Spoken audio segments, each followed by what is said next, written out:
tarde a todos. Estamos esperando a Elaine entrar. Deixa eu ver.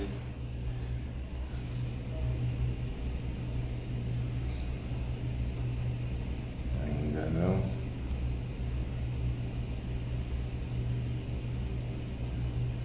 Só um segundinho e a gente já começa. Espero que todos estejam bem nesse sábado, no horário do almoço, no horário da live CMA, para mais uma conversa aí sobre reprodução, fertilidade.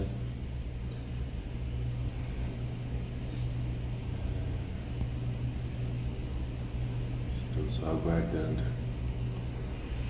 a Elaine Marques para a gente iniciar.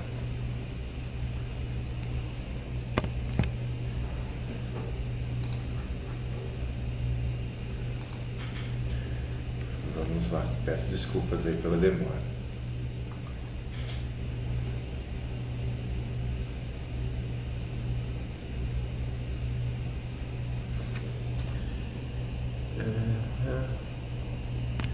Tem bastante gente agora.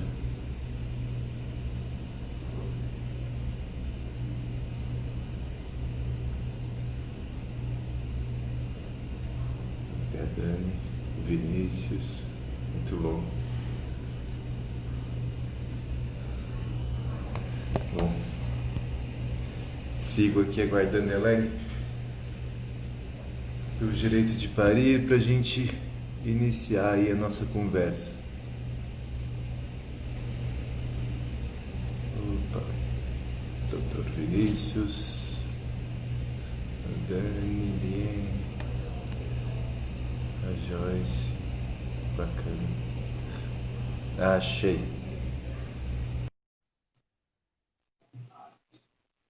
Acho que agora vai dar certo. Olá. Olá, doutor.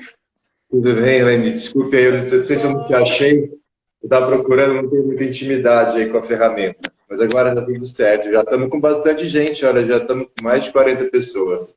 Que Aí, legal. Desculpa o muito atraso. obrigado. Sendo Que mãe de isso? gêmeas, imagina como que é como são os meus horários. Imagino bem. Sempre difícil. Não tem nada de fácil em ser mãe, não. É É bastante verdade. complicado. É tarefa o tempo todo. Muito Só um bom, eu vi minutinho.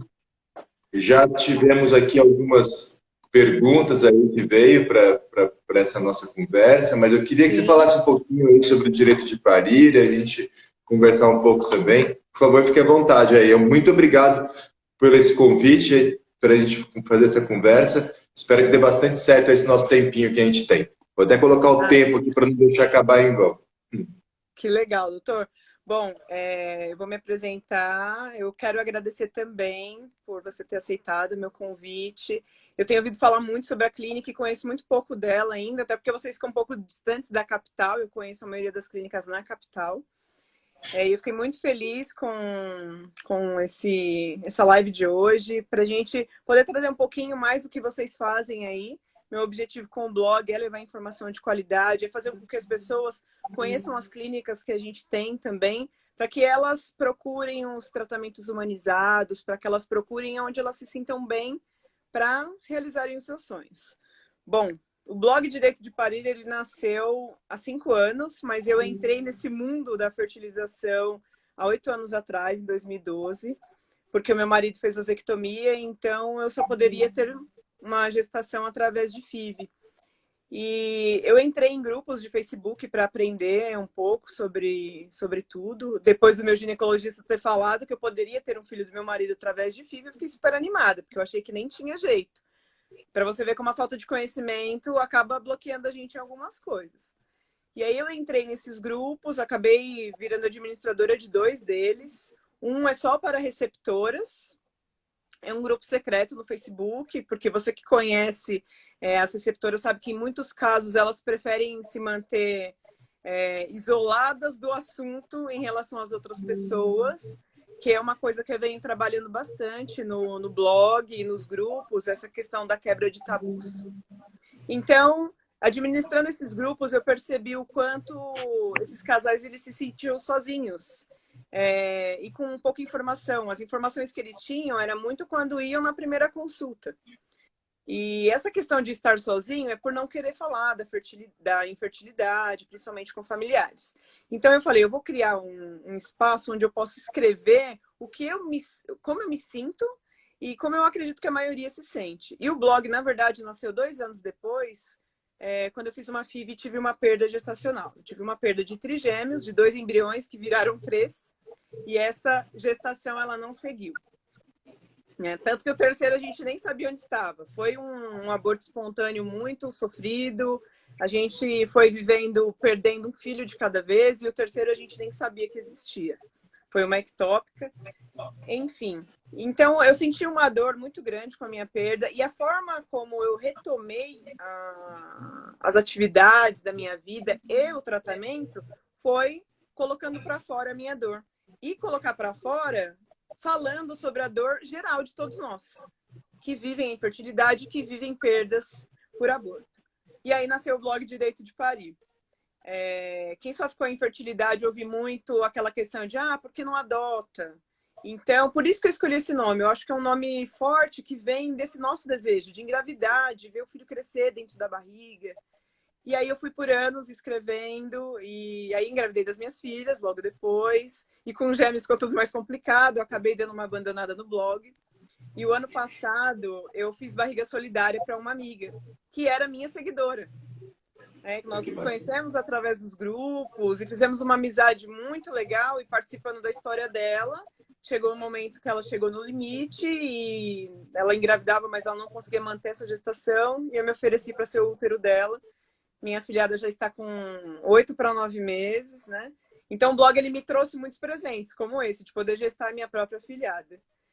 E aí eu segui. Agora eu estou retomando as atividades dele, estou trazendo agora o mundo da internet, nos trouxe uma democratização da informação, que eu acho muito importante. Esse espaço que a gente tem aqui, como essa live de hoje, poder falar, poder trazer as nossas angústias e poder mostrar para as pessoas quem são os médicos que estão por trás de cada clínica, como as clínicas funcionam, o que elas têm de bom para nos oferecer. E como eu falei no começo, eu tenho batalhado muito por essa questão de conscientizar os médicos e as clínicas da importância da humanização nos tratamentos. Porque a gente ouve muita coisa ruim, doutor, infelizmente. Eu que administro grupos há 8 anos, a gente ouve muitas coisas tristes, e vindo de médicos, que eu sempre falo, a medicina em si, ela já deve ser acolhedora porque ela trata de problemas de saúde. No caso da infertilidade, ela trata de 2 questões, que é a questão da saúde e a questão de sonho de família. Então, quando você mexe com sonhos, ainda é muito maior a responsabilidade de ter essa humanização.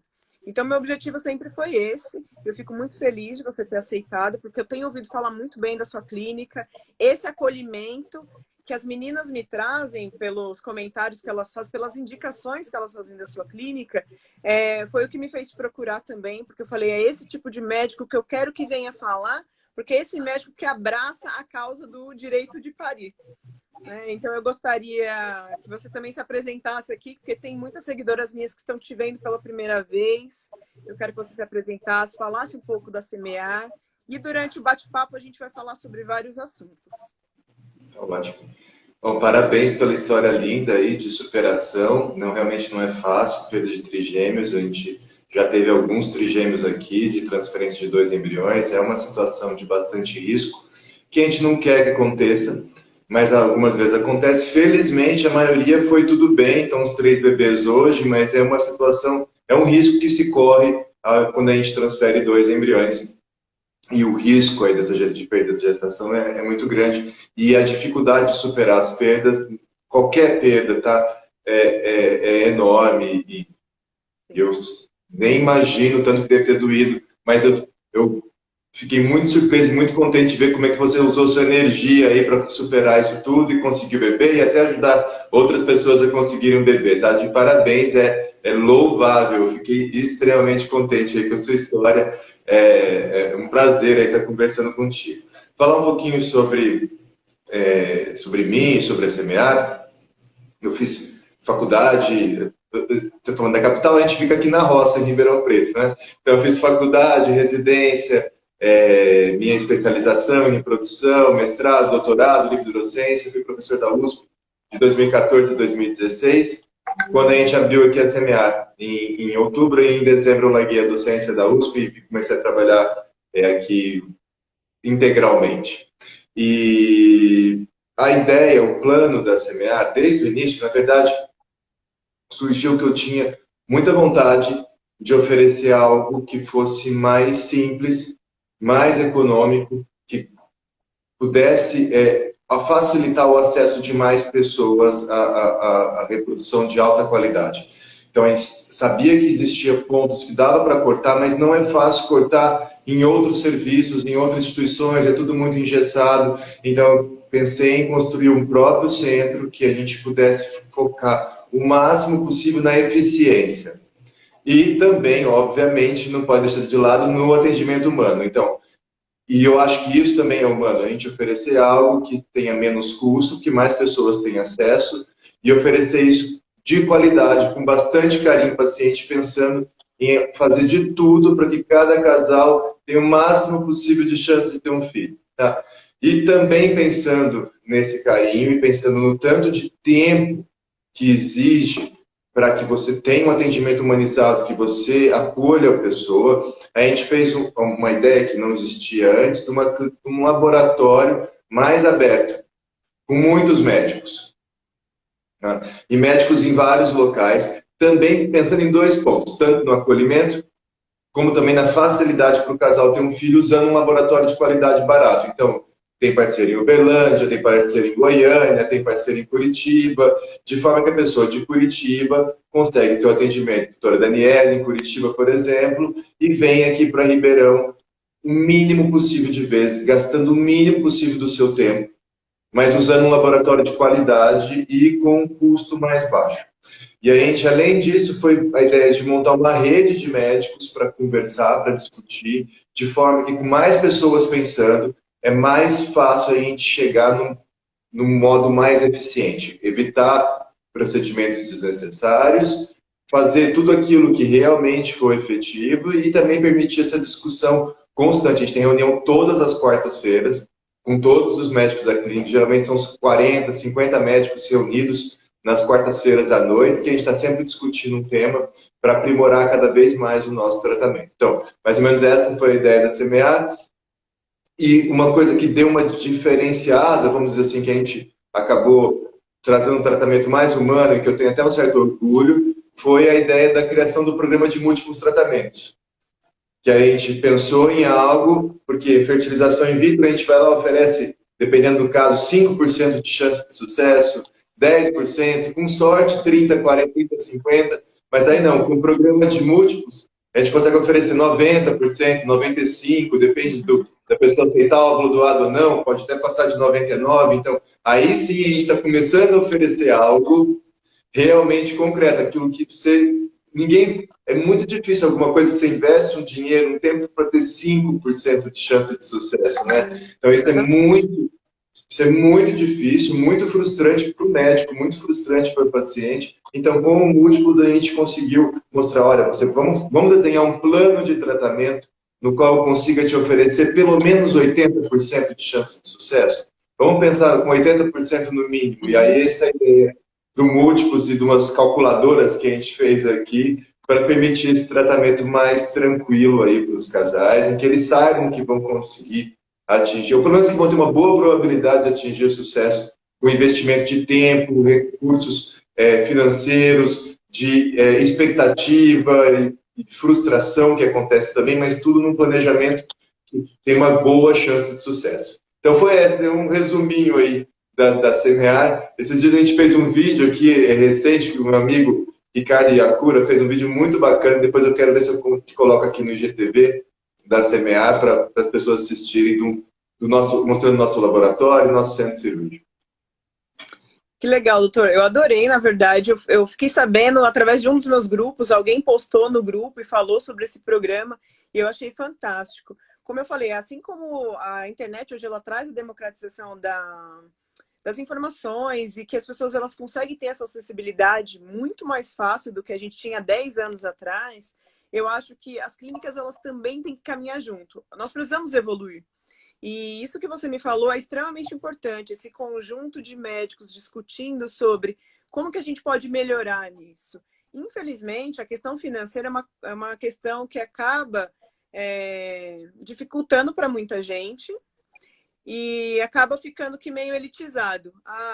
Eu vejo muito nos meus grupos as meninas que acabaram de descobrir infertilidade entram nos grupos e falam assim, mas eu nunca vou ter condições de fazer uma fertilização, porque são valores altos, não sabemos que é difícil, porque vocês estudaram e muito, são médicos extremamente competentes e que vocês precisam do dinheiro para manter a clínica, os laboratórios, nós sabemos o tamanho do custo que tem laboratórios, com todos os mínimos detalhes que ele precisa ter para que seja um laboratório eficiente, de qualidade. Todos os profissionais que vão desde auxiliar de limpeza que vai cuidar da clínica, pessoal de copa, recepcionistas, enfermeiras, as embriologistas, os médicos. Então, é uma equipe muito gigante. Não é fácil manter uma clínica e manter padrões baixos de valores, porque senão você também não traz qualidade. E o que vocês têm feito, que eu tenho percebido, é isso.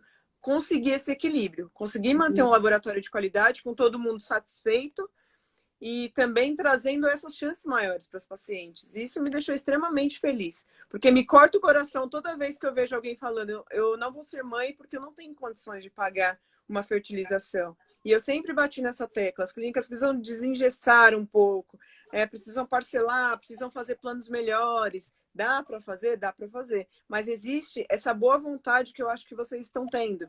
Existe esse outro olhar para que eu não quero aqui só, por exemplo, pacientes famosos, para que a minha clínica saia lá na Caras que eu consegui engravidar aquela artista. Eu quero que saiam uma imensidão de casais aqui, que a minha clínica também vai ser muito bem vista, porque eles vão saber que aqui eles vão encontrar amor, aqui eles vão encontrar formas mais fáceis financeiramente de serem tratados, e aqui eles têm chances maiores de alcançar o seu sonho.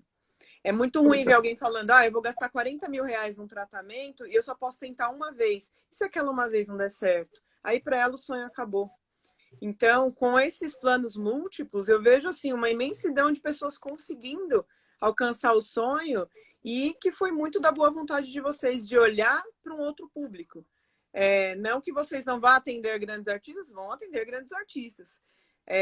Mas para vocês, como médicos, são todos pacientes, são todos iguais. Eu sei que é isso, na verdade. Vocês querem todo mundo saindo com positivo e voltando aí com um monte de filho para vocês olharem e falarem, bom, eu escolhi a medicina por amor, eu escolhi a reprodução assistida também por um objetivo e tá aí.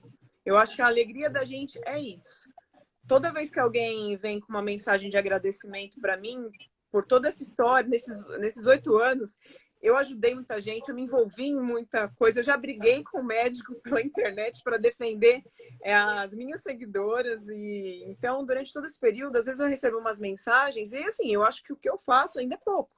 Porque eu não consigo fazer muito mais do que isso. Eu consigo apenas gritar as dores delas e dos casais e tentar trazer essa conscientização geral de pacientes e médicos da importância do nosso sonho.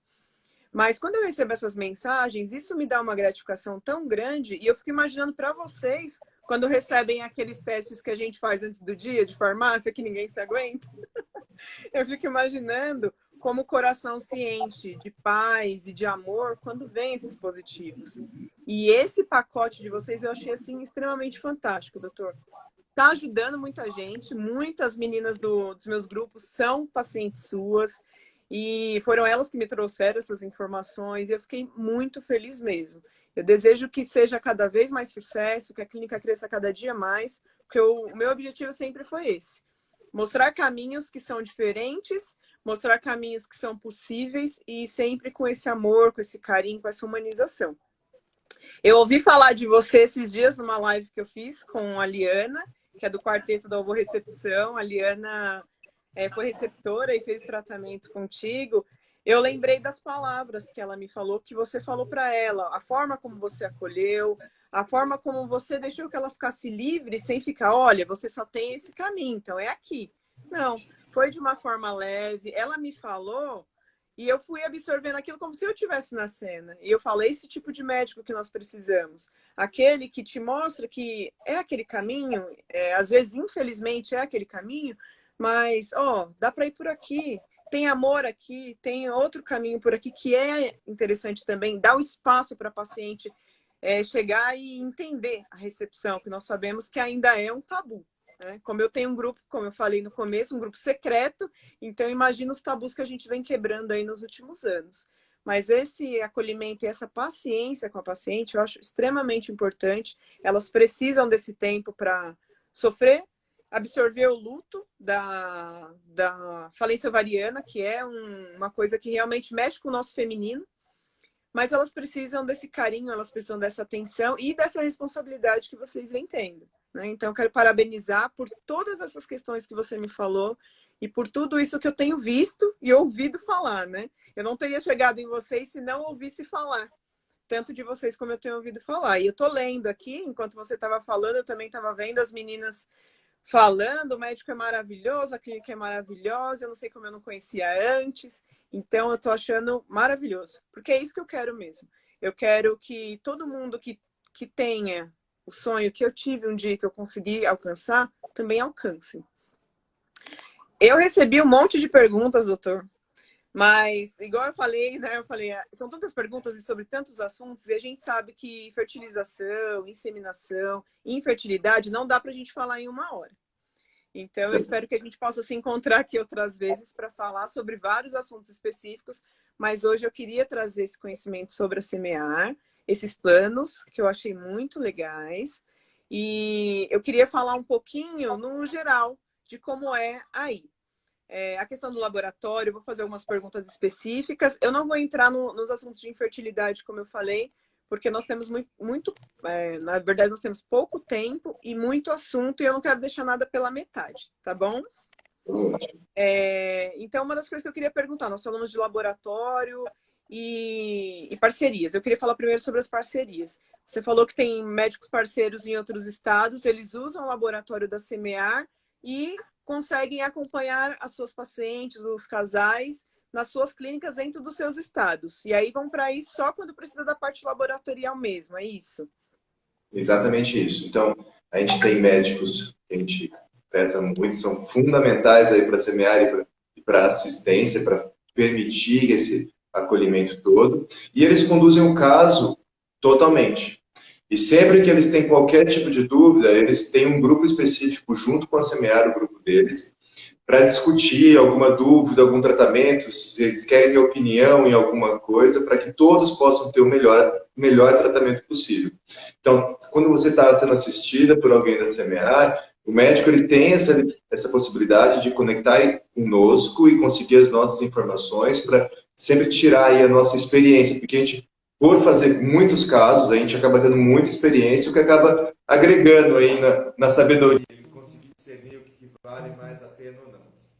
Então a gente faz isso, a gente fica supervisionando os tratamentos e o paciente vem aqui para bate e volta. Quando a gente vem de manhãzinha, sai de madrugada, chega aqui, faz o procedimento e já volta.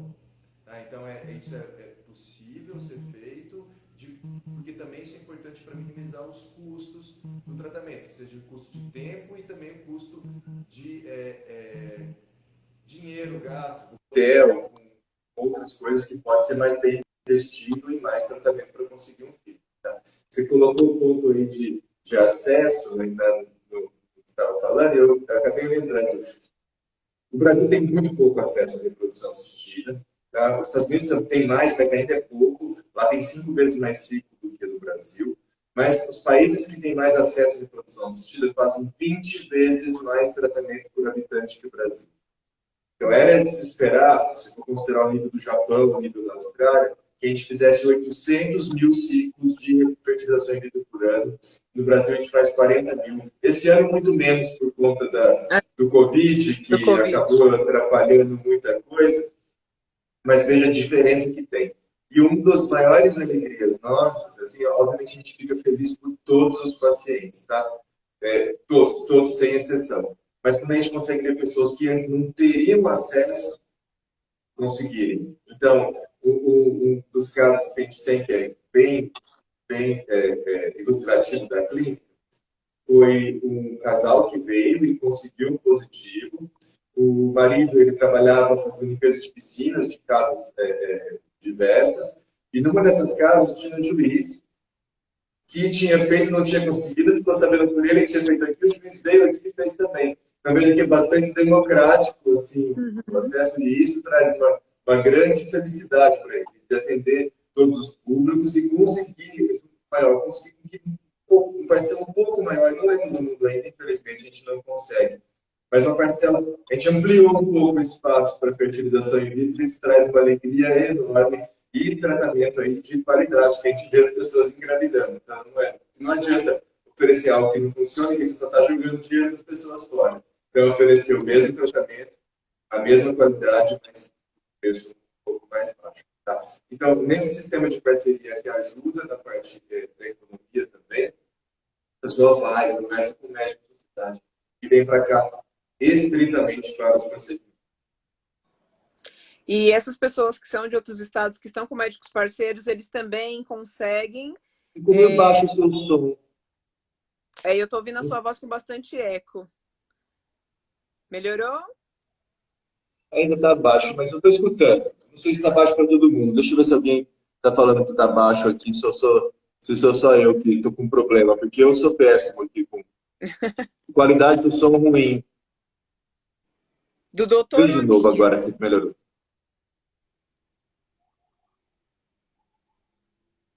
Okay.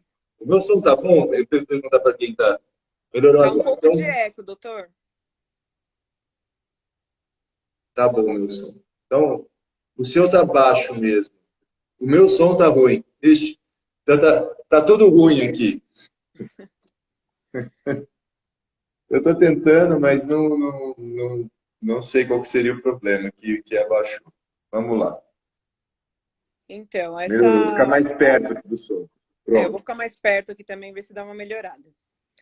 Essa questão das parcerias mesmo, vocês mantêm os planos múltiplos também para os parceiros? Ou somente quem vai fazer atendimento diretamente? Você pode falar um pouquinho mais alto, porque eu não estou escutando. O som meu tá ruim com eco. Ixi, vou ficar bem perto agora. Eu também vou ficar mais pertinho. Melhorou? Melhorou, mas fala um pouquinho alto. Isso, tá. Tem que dar uma gritada.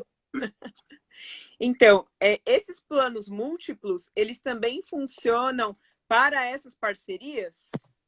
Funcionam sim, para todos. Todos os programas nossos, eles são acessíveis para todos os médicos que trabalham conosco. Então, a gente tem 3 programas múltiplos diferentes, tá? Um que é o múltiplos próprios, um que é múltiplos direto para doados. Eu pedi para colocar um fone, deixa eu ver se eu pegar um fone melhor. Vocês estão ouvindo bem, né?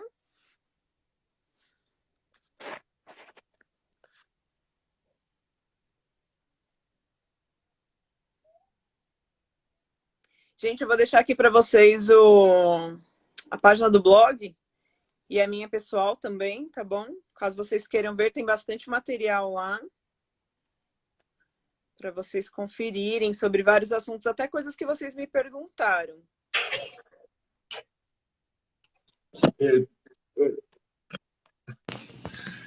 Bom, e agora? Melhorou, doutor? Tá me ouvindo bem? Super bem agora. Agora deu certo. Vou parar de gritar, então. Tá bom. Vamos lá, me desculpe. Então, como eu tinha falado, o programa de múltiplos tratamentos, ele serve para todos os parceiros. Todo mundo tem acesso a esses programas, que eles permitem que um casal tenha uma boa chance de sucesso. A escolha, múltiplos próprios, o múltiplos total, o múltiplos doado, depende do casal, tá? Então, para um casal que quer ir direto para óvulo doado, o múltiplos doado é uma excelente opção, já dá mais de 90% de chance de ter um filho. Para quem quer tentar com os óvulos próprios, mas tem uma baixa chance de sucesso com óvulos próprios, vamos dizer, menos que 20% por vez, vale apenas um múltiplos total, porque muitas vezes a única chance real de conseguir um filho, ou às vezes vai ser preciso recorrer a óvulos doados para conseguir atingir o sonho. E aí o múltiplos total dá direito para o casal fazer até 12 captações de óvulo, usar até 48 óvulos doados ou combinar. E para quem tem uma boa chance de ter um filho, mas nunca é 100%, mas que vamos dizer que tenha 30%, 40% de chance por vez, 50% ou mais, A gente tem múltiplos próprios, que permite o casal fazer até 6 captações de óvulos e todas as transferências de congelado até o primeiro nascimento. Então não é até a primeira gravidez, é até o primeiro nascimento. E com isso dá para se planejar bem, ficar sem surpresa, não tem muita surpresa aí no caminho, que acaba às vezes dificultando que consiga atingir aí o objetivo, que é ter um filho. Então esses são os nossos 3 programas e a gente tem, além disso, tem programa de 4 captações, 2 captações, uma transferência, mas todos os médicos têm acesso a todos. Ah, que bom. Porque exatamente era essa minha dúvida. Teria que ser pela Semear, contigo, por exemplo, mas se todos os médicos parceiros têm acesso, vai democratizando mais ainda os programas, né? Muito, sim, muito todo. bom mesmo. E a gente tem bastante gente do Rio de Janeiro, inclusive, no programa. Então, apesar do Rio de Janeiro não ser perto... Eu indico muito vocês para o pessoal do Rio, porque eles ficam meio receosos de vir para a capital. Eu falo, bom, vocês estão mais pertinho da Semear do que da capital, então procurem por eles, né? Eu sempre indico para o pessoal do Rio que está um pouquinho mais próximo do que daqui da gente, né? Sim. O laboratório, doutor, vocês já têm a Embrioscopy, né? Eu sempre me enrolo no nome dela. Vamos lá. Time-lapse, que é o uso de fotos. A gente não usa o time-lapse. Tá?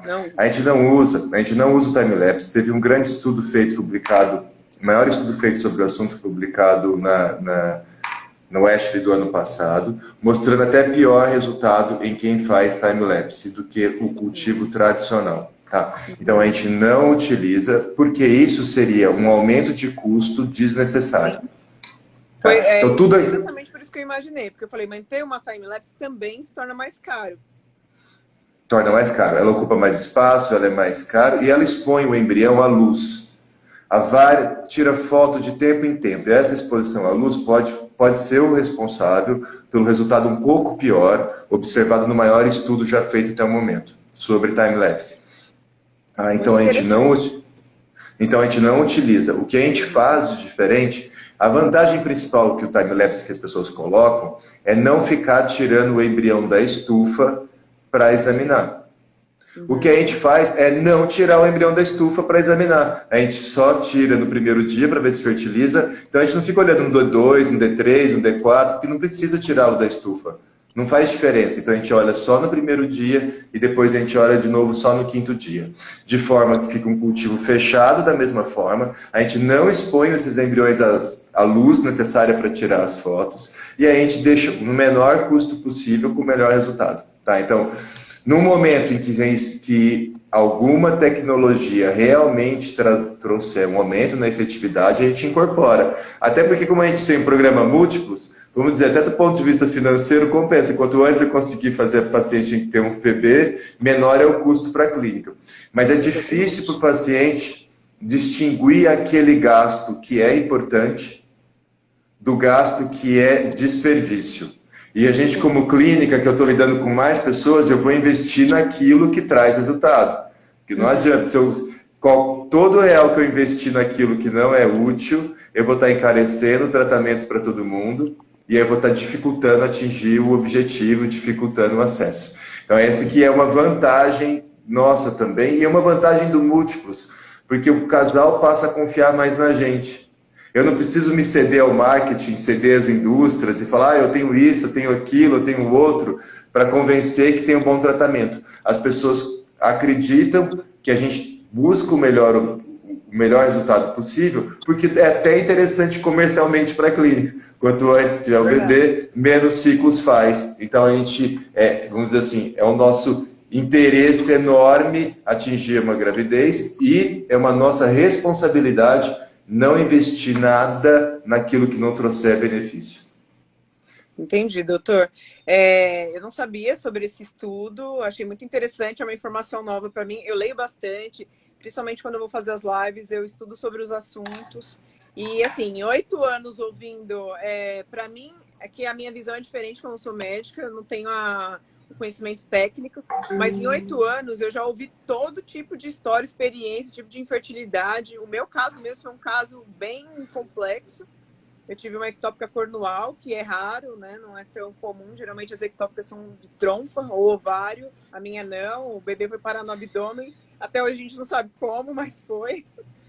E, assim, todas as histórias que eu ouço, as experiências, trazem essa coisa que eu falo em todas as lives. Todos nós somos caixinhas de características. Cada casal vai ter a sua história, o seu problema para engravidar. E eu acho que, assim, não dá para seguir protocolos engessados. Nós seguimos protocolos para cada tipo de casal, cada tipo de infertilidade. E aí entra muito isso que você acabou de falar agora. O objetivo é positivo. Não é porque aquele casal, por exemplo, um casal com endometriose, você não vai usar o mesmo protocolo que você vai usar num casal que tem causa masculina.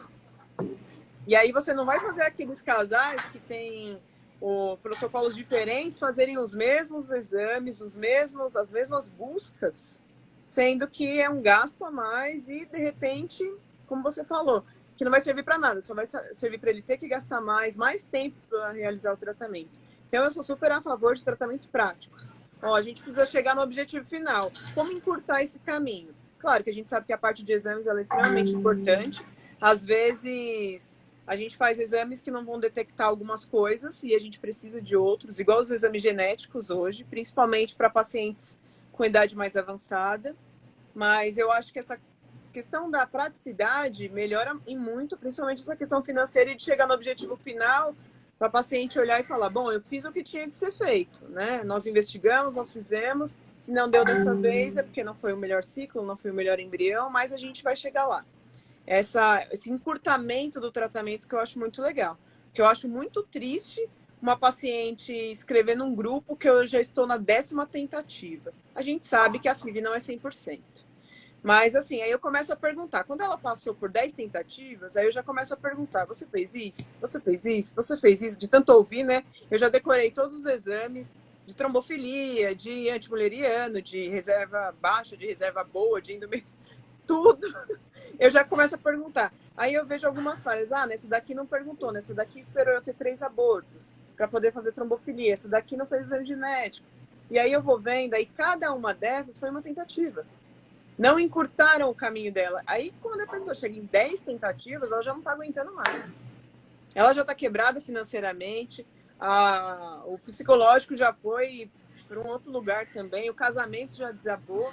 E aí é uma série de coisas que interrompem. Não é só a questão de não chegar no positivo. Mexe com a vida inteira da pessoa. Então, essa parte de vamos encurtar, vamos fazer... É porque a gente quer um positivo, a gente não está aqui para enrolar ninguém, nem só tirar dinheiro e enriquecer, ficar milionário às custas do sofrimento alheio. Porque, desculpa usar nesse termo, mas infelizmente existem clínicas que são assim, né? Nesses 8 anos eu ouvi bastante coisa e vi bastante coisa também. Quando a gente conhece um pouco do mundo, a gente sabe quando o médico fala com a verdade com a gente ou quando ele falta com ela também. Né? Então, esse encurtamento pelo positivo, eu acho fantástico. Eu acho que é o caminho que a gente precisa seguir mesmo. Estão pedindo as perguntas agora ali. Eu vi que tem várias. Eu vi uma pergunta aqui da Vânia, que é um assunto que eu quero falar, mas eu vou ser bem breve também, porque, como eu falei, nosso tempo é pouco. Vocês trabalham com doação e recepção de óvulos. A Vânia traz uma pergunta aqui, se as fichas das doadoras de todos os médicos, inclusive parceiros, vão para semear no cadastro único ou cada médico tem a sua lista de doadora? A semear todos os médicos que trabalham com a gente é um cadastro único. Então toda mulher é um cadastro único. Então toda mulher que vai ser, toda pessoa que vem aqui para doar óvulos, os óvulos dela podem ir para qualquer um dos médicos da semear, seja que está no Ceará, no Paraná, em Goiás, Rio de Janeiro. Então isso até ajuda um pouco na questão da doação, de não ficar muito próximos aí os óvulos da doadora do local da doadora. A gente tem esse cuidado também, tá? Para separar um pouco. Esse seria uma das preocupações nossas. Então, isso é para ficar tranquilo. O que permite também que a gente tenha uma grande agilidade no processo de óvulos doados, que eu acho que é um diferencial muito grande nosso. Muitas pessoas esperam menos de um mês por óvulos doados, tá? Que é a gente sabe que tem locais que demora anos para conseguir óvulos doados, e aqui a gente consegue muito mais rapidamente, porque a gente tem sempre bastante doadoras, e esse é e aí acaba conseguindo rápido, até por ter se cada médico tivesse seu, seria muito difícil, e não teria essa facilidade, essa agilidade. Então a gente tem uma equipe aqui na Semear, você falou de funcionários, a gente tem 6 funcionários exclusivos para doação. Bastante. Trabalham exclusivamente na doação de óvulos, conversando com quem quer doar óvulo, conversando com quem quer receber, fazendo pareamento, checando exame, montando toda a estrutura para a doação de óvulos, embriões e sêmen. Tá? Então a gente tem agora o banco de sêmen interno, então, porque a gente achava muito caro o sêmen, e aí a gente, com o banco de sêmen interno, a gente conseguiu reduzir o custo para os casais que precisam de sêmen também. Então, a gente agora custa 1/3 do preço que custava antes. Tá? Eu tenho muitos seguidores, casais homoafetivos, né? Então, eles usam bastante, as meninas usam bastante banco de sêmen, então é uma notícia super interessante também, vai ser legal, algumas estão aqui até assistindo a gente, vai ser legal elas saberem disso, ficou acessível, porque realmente, quando elas trazem os preços para mim, eu acho, assim, uma loucura, né? Até porque a gente sabe que o processo de doação de óvulos, ele é mais complexo, exige uma medicação muito mais cara, e o banco de sêmen é muito mais barato, porque a forma de adquirir é muito mais fácil, né? Então, eu sempre achei muito absurdo mesmo os valores, eu sei que é difícil, mas o que eu percebo é isso, essa busca de vocês pela acessibilidade, e isso eu acho que é essencial. As meninas estão aqui conhecidas falando se a gente não vai responder as perguntas, doutor. Isso, vamos lá, para as perguntas. Pronto, pode voltar. No que eu falei, a gente não vai conseguir, é muita coisa, né?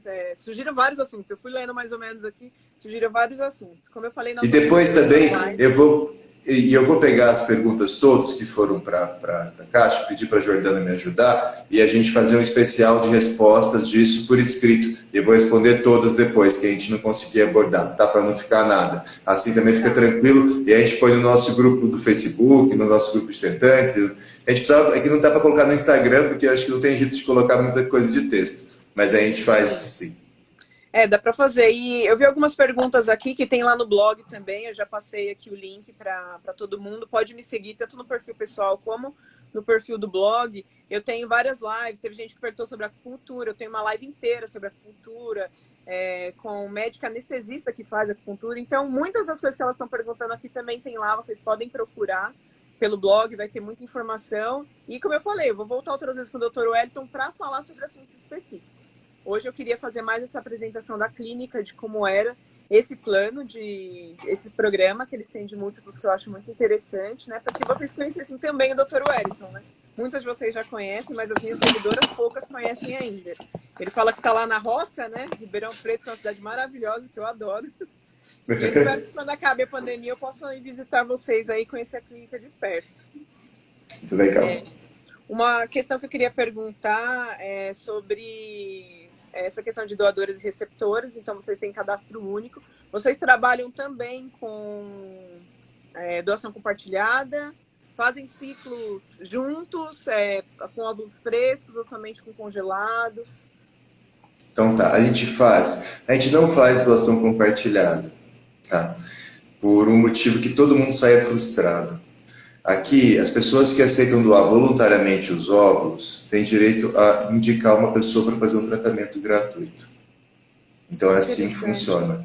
Então a pessoa que vem, e aí, por exemplo, a pessoa quer congelar óvulos, tá? Tem um custo, ela pode vir, ela faz um ciclo com uma doadora voluntária, depois ela tem como benefício poder fazer um congelamento gratuito e manutenção. Ou ela quer ter um filho por filho, por exemplo, o marido tem 27 anos, o marido é vasectomizado, aí também, se ela fizer um ciclo como doadora, se ela aceitasse uma doadora voluntária, ela tem esse benefício.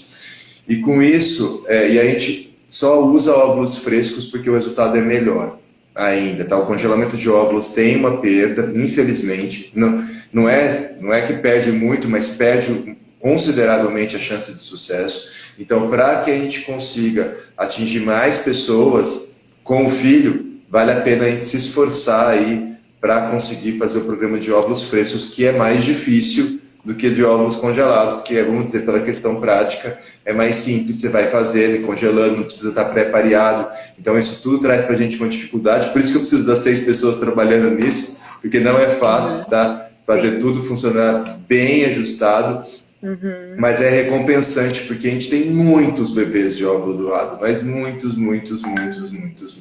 Tá? Isso é muito... Eu percebo no grupo de recepção que ele tem aumentado muito. Recepção de óvulos, há uns 5 anos atrás, a gente nem ouvia falar. E, assim, os grupos, eles têm crescido cada vez mais. E, como você falou, o número de óvulos doados, de tratamentos por óvulos doados tem aumentado. E, felizmente, a maioria com sucesso, né? Sim. Isso é uma coisa boa de usar óvulo doado. Tem uma taxa de sucesso bem mais elevada, dependendo da idade da mulher, obviamente, né? Se a pessoa tiver 30 anos, não faz sentido usar óvulo doado. Mas depois dos 42, 43 anos, a diferença na chance de sucesso usando óvulos próprios com óvulos doados é enorme. Vocês aceitam doadoras até que idade? Aí, a gente não faz restrição, tá? Nenhuma, a gente só usa as restrições da vigilância e questões de segurança. O ponto todo que a gente tem, obviamente que a gente faz rastreamento, uma investigação, tem que ser pessoas saudáveis, mas é ter pessoas que aceitem o óvulo, porque a gente só trabalha com óvulo fresco. Então, a gente não inicia um ciclo de doação de óvulos. Se fosse congelado, seria diferente. Mas a gente não inicia doação de óvulos, um ciclo, se não tiver quem aceite receber os óvulos daquela pessoa. Então, a gente faz o casamento. E aí, não tem muita restrição. A restrição é 35 anos, que é o limite da vigilância. Sim. Mas a restrição principal, é o que faz entre ser aceito e não ser aceito, tirando questões de doenças, obviamente que não pode ser doadora se tiver doença genética, é o fato de ter uma pessoa que aceita receber. Então é assim que funciona, tá? Então a gente não tem restrição, a restrição é que tem alguém para receber? Tem, então a gente pode começar. Tem alguém para receber? Não. Então a gente não pode aceitar até aparecer alguém. E às vezes a pessoa que é recusada no momento poderia ser aceita em outro momento, dependendo se tivesse uma pessoa que recebesse. Principalmente os tipos físicos mais menos comuns, como, por exemplo, traços orientais. Às vezes a gente tem receptor oriental, e aí a gente aceita doadora, mas se não tiver nenhuma receptora com traços orientais querendo receber óvulos, a doadora oriental a gente não tem como fazer porque a gente não congela o óvulo. Entendi, doutor. E isso também é bem legal porque é dinâmico, igual você falou. Se não tivesse 10 pessoas trabalhando, não dava nem para dar conta. Não dá. De ter ficha de doadora, de conciliar ciclo, porque a gente sabe que a fertilização ela tem os momentos, ela tem os tempos dela, e a gente não pode perder esses tempos. Então eu imagino quanto é complexo para vocês realmente, mas dá para ver nas taxas de sucesso aí que tem dado super certo esse método, né? Eu perguntei por causa da questão da idade também, porque eu percebo que algumas receptoras elas têm um pouco de preconceito com doadoras acima de 30 anos. E aí eu lembrei da minha doação. Eu doei 2 vezes. E na minha primeira doação eu estava com 28 anos e na segunda com 30. Eu tive mais óvulos com 30 anos e óvulos mais maduros também, melhores do que na primeira indução. Eu tive 34 óvulos na primeira indução e 39 na segunda. E tive óvulos mais maduros, foi menos do que 30, mas tive óvulos mais maduros na segunda, que eu já estava com 30 anos. E eu percebo que elas têm isso, de se for uma doadora com 23 anos e uma de 30, elas vão escolher a de 23 anos. A gente sabe que com o passar do tempo tem essa questão do óvulo ser mais velho, mas existe essa questão. Por isso que eu perguntei também, porque tem clínicas que hoje já não aceitam mais doadoras com mais de 30 anos. Exatamente porque vem essa coisa, bom, se é para pagar por uma mais nova, eu vou pagar por uma bem novinha. Mas, por isso que eu usei a minha comparação. Com 30 anos eu tive óvulos melhores do que com 28. Então vai depender muito do ciclo da doadora também, né? Sim, é muito difícil de prever. E tem pessoas que têm óvulos que rendem muitos embriões, tem pessoas que têm óvulos que rendem pouco. Então, a gente sabe, tem doadora que são 10 óvulos para um embrião. Outras 10 óvulos formam 8, 9 embriões. Então, é extremamente diferente, tá? O ponto nosso todo é para ser doador aqui é ter alguém que aceite receber. E a gente não tem. E se as pessoas preferirem 22 anos e tenha de 30 e ninguém aceitar aquela pessoa para os óvulos daquela pessoa, a gente não pode iniciar o ciclo de doação, porque não tem ninguém para receber. Eu não congelo óvulos doados aqui. Uhum. Entendi. E na verdade, essa questão dos óvulos congelados também acaba sendo uma doação compartilhada, né? Porque é no mesmo tempo.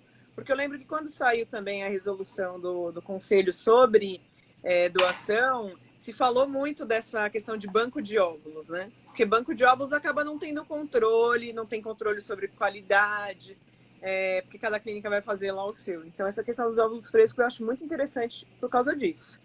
Porque se você comprar lotes de óvulos, você não sabe para onde vai esses óvulos.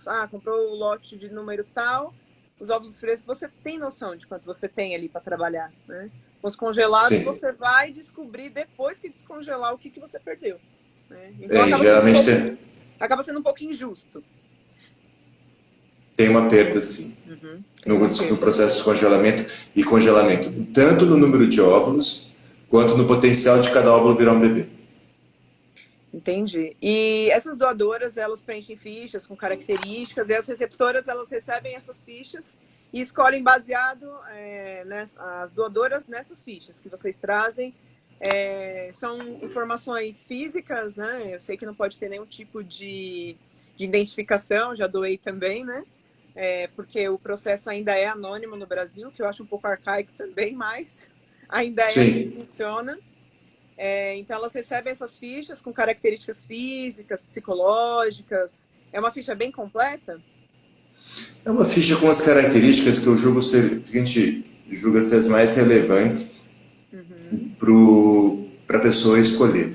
Porque muitas vezes a gente fica preso, os casais ficam presos em coisas que não são genéticas. Tá? Então, a maioria e por isso que fala que pai é quem cuida. A criança é uma esponja, ela absorve tudo aquilo que as pessoas ao seu redor estão fazendo. Um exemplo que eu costumo dar mais é do japonês, vamos dizer assim. O japonês que mora no Japão são todos magros.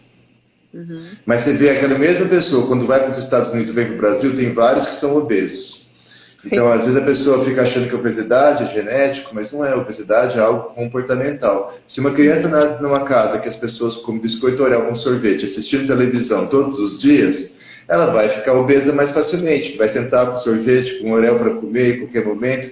Então, é muito mais de hábito. O que não é? Cor da pele, tipo de cabelo, estatura, essas são as informações mais importantes, tipo sanguíneo para algum traço, formato do corpo. Então, essas são coisas realmente genéticas.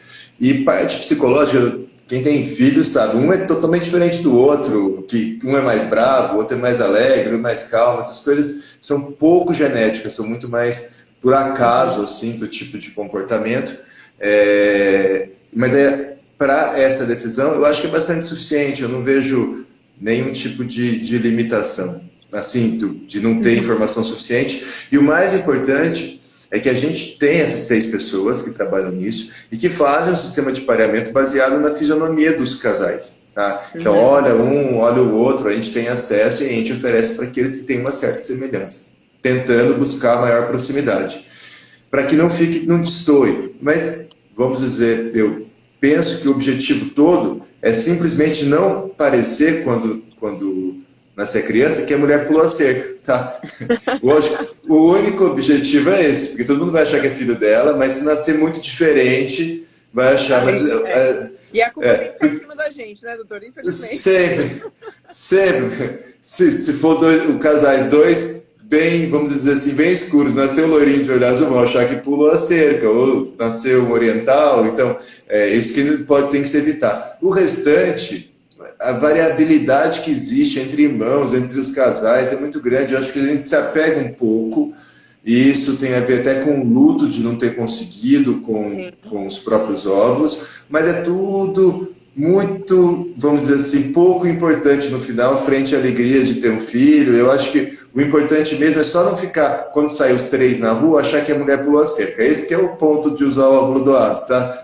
Porque o restante é uma combinação tão ao acaso, os irmãos são tão diferentes, o restante é tanto é tão mais importante o ambiente do que a carga genética para que a pessoa vai se transformar, porque a pessoa vai ser pelos valores que ela tem. Então, é bem por outro lado. Eu acho que preocupa demais.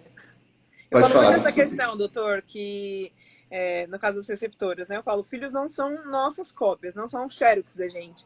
E igual, eu sempre brinco com elas que eu falo que eu também fui receptora de óvulos aqui em casa, porque as minhas filhas, eu tive duas, 2 embriões diferentes, sendo gêmeas, mas como são 2 embriões, bivitelinos diferentes, e as duas são a cara do meu esposo. A cara, o jeito deles. Elas não têm nada de mim, nada, doutor, nada. Se você olhar para as duas, vocês vão falar, nossa, é a cópia do pai. As minhas amigas até brincam, ele fez sozinho, né? Então eu falo assim, fui receptora na minha casa, com alunos próprios. Então isso é muito pequeno, perto da grandiosidade da maternidade, né? Então eu venho batendo muito nessa tecla com elas. A gente entende que o momento da descoberta da recepção é doloroso, né? Mas eu acho que o amor que a gente tem pela luta de ter filho, pela maternidade em si, isso aí a gente passa tranquilamente, né? Essa questão de encontrar casais compatíveis geneticamente, com aparência, é interessante para que mais tarde também, depois que esse bebê nascer, a mãe olhe, o pai olhe e se identifique também com essa criança, né? E eu percebo muitas amigas receptoras, os filhos são a cara dela. E até brinco com ela, por isso que eu brinco, que eu falo assim, não, a receptora aqui fui eu, porque essas crianças são a cara de vocês e as minhas não tem nada a ver comigo, né? Então eu sempre bato muito nisso e falo sempre para elas, né? Quando você recebe aquele serzinho dentro da sua barriga que começa a crescer, e quando você pega no colo a primeira vez, pronto, é seu, é igual você, vai ter o seu jeito, vai ter tudo aquilo que você passou para ele, vai passar no decorrer da vida. E aí vocês vão descobrir o maior amor que existe e vocês não vão nem lembrar que fizeram FIV um dia, porque a gente acaba deixando para lá. Eu lembro da FIV todos os dias porque é a minha vida, é o blog, são as pessoas que eu convivo, mas a fertilização ficou para trás depois que a gente alcançou o sonho, né, doutor? Certamente.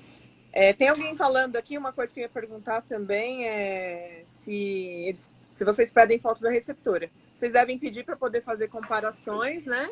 Mas essas fotos vocês não deixam os casais terem acesso. Exatamente. Nem as fotos das doadoras, nem as fotos receptoras. A gente fez até uma consulta para o CRM, porque a gente sabia que umas clínicas mostravam fotos de doadoras, mas o CRM se colocou totalmente contrário, colocando que isso quebra o anonimato. Então, o anonimato, até concordo que é arcaico, mas é porque a gente não tem lei que protege doador e receptor. Sim. E aí, mas enquanto arcaico, enquanto tem que ter, mostrar fotos não seria ético aí pelo CFM, estaria quebrando o Código de Ética Médica, mas a gente utiliza muito as fotos, porque são várias pessoas que aprovam pareamento. Não é uma pessoa única que aprova o pareamento. São várias pessoas que aprovam o pareamento para ter segurança que vai dar certo. Entendi. Essa questão da foto também é uma questão que eu sempre fiquei em cima do muro, porque o que aconteceu uma vez? Um dos meus grupos, o Facebook geralmente tem aquelas coisas de semana do Dia das Crianças. O que todo mundo faz? Troca a foto de perfil e coloca uma foto de criança. Aí ela me vai a doadora e coloca a foto que ela entregou na clínica. O que aconteceu? Uma receptora do meu grupo descobriu quem era a doadora dela. E foi justamente uma menina que foi super grossa com ela num comentário. Ela falou, eu não quero mais essa doadora. E aí é o que você falou, quebrou o anonimato. E eu fiquei super brava. Quebra. Dia, né? Eu quebra o anonimato. Como que vocês jogam uma foto num grupo, não, uma foto de vocês que vocês colocaram na clínica, né? É um grupo que tem todo mundo que vai te ver. Então, já aconteceu, e não foi só uma vez. Eu imagino. Mostrar fotos quebra, sim. Ela viu uma discussão por causa de um assunto, ela já falou, não quero aquela doadora, porque ela foi grossa com ela. Em algum momento, ela já imaginou, bom, eu vou ter filho de uma genética de uma pessoa grossa. E aí, Mas eu acho que ela deveria não ter mesmo, porque ela já descobriu e perdeu o anonimato, então eu acho que faz todo sentido, mas não é nem porque é grossa, mas sim porque quebrou o anonimato. Eu acho que a gente está com muito pouco tempo, temos só mais 30 segundos. Tá me avisando, eu aprendi a deixar aqui. O tempo é bem curto mesmo. Eu vou aproveitar esse último minutinho para agradecer mais uma vez. Foi muito especial ter conversado com você. É o que eu falei, são muitos assuntos. A gente vai se encontrar em outras lives aqui para entrarmos em mais assuntos específicos. Quero agradecer de coração. Eu tenho certeza que essa live vai ajudar muita gente. Eu vou deixar disponível o link lá no blog. para que todo mundo possa assistir também, se vocês puderem Beijo deixar. para todos.